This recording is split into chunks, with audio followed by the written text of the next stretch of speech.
No passareu, i si passeu, serà damunt d'un clap de cendra. Les nostres vides les prendreu, nostre esperit no l'heu de prendre.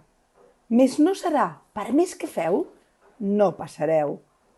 No passareu, i si passeu, quan tots haurem deixat de viure, sabreu de sobres a quin preu s'abat un poble digne i lliure. Més no serà, per més que feu, no passareu.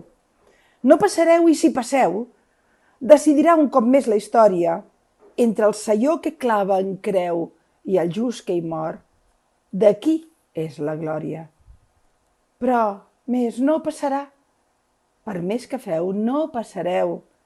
A sang i a foc avançareu de fortalesa en fortalesa, però què hi fa si queda en peu quelcom més fort? Nostra fermesa. Per això cantem, per més que feu, no passareu. No és una casualitat que aquest poema d'apel als mestres fos el que escollís Núria Feliu en el darrer acte, o un dels darrers actes que va fer en públic en la Diada del 2020 a Sants. És un poema que d'alguna manera l'explica ella mateixa. Constància, compromís, fermesa, dignitat.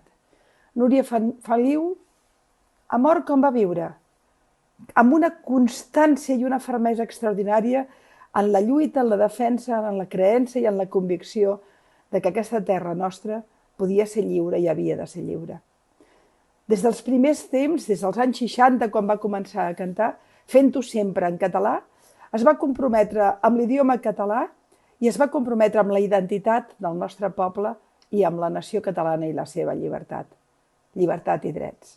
Amb una constància extraordinària, incorruptible, impossible de doblegar.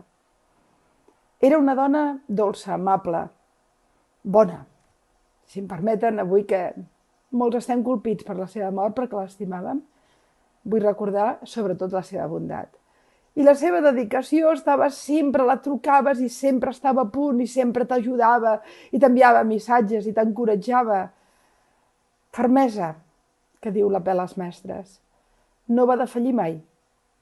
És l'exemple més brutal i extraordinari de la resiliència, de la resistència, de la convicció de que algun dia ens en sortirem. Ha mort la cantant, que hi va dedicar la pell a traduir en català, va cantar en català, cançons de tota mena, boleros, jazz, cançons tradicionals, moltes cançons americanes. Ho traduïa tot i ho convertia en nostre. I a través de la llengua catalana ens recordava que tenim un idioma universal.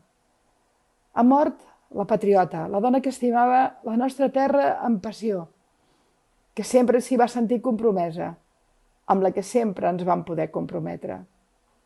Ha mort la ciutadana, que va entendre sempre que més enllà dels interessos individuals havia de posar-hi la pell en els interessos col·lectius i no ho va deixar de fer mai.